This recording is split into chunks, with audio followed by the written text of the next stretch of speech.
సూర్యదేవా అమేయ ప్రభావ దయా దివ్య పాశ అనంత ప్రకాశ నమో సూర్యదేవా అమేయ ప్రభావ.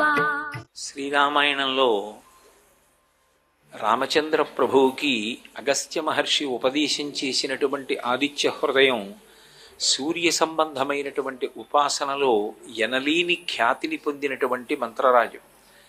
అది 31 శ్లోకాల రూపంలో ఉన్నప్పటికీ కూడా సంప్రదాయంలో దానిని మంత్రమనే పిలుస్తారు. 31 శ్లోకముల యొక్క సమాహార స్వరూపంగా దాన్ని పెద్దలు సంప్రదాయజ్ఞులు భావన చేస్తూ ఉంటారు. ఒకానొక సమయంలో రామరావణ యుద్ధం జరుగుతున్నప్పుడు ఎంత అలిసిపోయి ఉన్నప్పటికీ కూడా రావణుడు మళ్ళీ ఎలాగైనా విజయాన్ని సాధించాలనేటటువంటి ఉత్సాహంతో రామచంద్రమూర్తి మీదకి యుద్ధానికి వచ్చినప్పుడు ఇద్దరి మధ్య జరిగినటువంటి యుద్ధంలో అంతటి రామచంద్రమూర్తి కూడా బడలిపోయారు. ఆ యుద్ధం ఏం సామాన్యమైనటువంటి యుద్ధం కాదు. ఎప్పుడెప్పుడు రావణాసురుడు నిహతుడైపోతాడా, ఎప్పుడెప్పుడు అతని 10 తలకాయలు తెగిపోతాయా అని దేవతలు, ఋషులు, గంధర్వులు అందరూ కూడా వచ్చి ఆకాశ మార్గంలో నిలబడి ఉన్నారు. నిలబడి రావణ వధ కొరకు ఎదురు చూస్తున్నారు. మహర్షి రామరావణ యుద్ధం గురించి మాట్లాడుతూ ఒక మాట అంటారు, గగనం గగనాకారం. ఆకాశాన్ని పోల్చాలి అంటే ఆకాశానికి ఆకాశమే సాటి, అలాగే సముద్రాన్ని పోల్చాలి అంటే సముద్రానికి సముద్రమే సాటి. రామరావణ యుద్ధానికి పోలిక చెప్పాలి అంటే రామరావణ యుద్ధమే సాటి.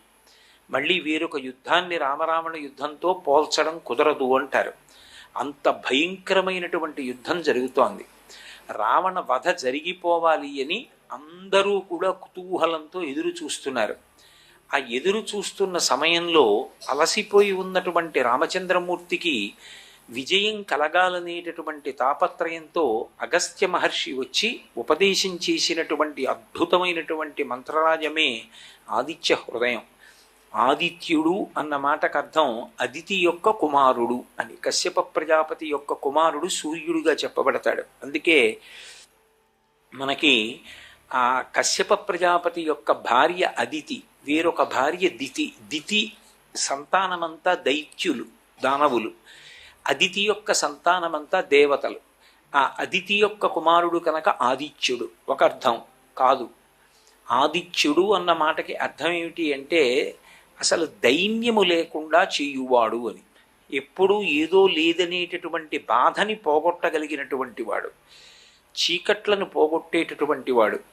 ఇన్ని అర్థాలతో కూడుకున్నవాడై ఆదిత్య హృదయము అన్న మాటకు అర్థం ఏంటంటే, హృదయము అంటే ఆ సూర్యబింబము యొక్క కేంద్రస్థానమునందు ఏ శక్తి అంతా కూడా ఒక సాకార రూపాన్ని ధరించి నిలబడి ఉంటుందో అటువంటి ప్రదేశాన్ని, అటువంటి మూర్తిని చేసేటటువంటి ఉపాసన.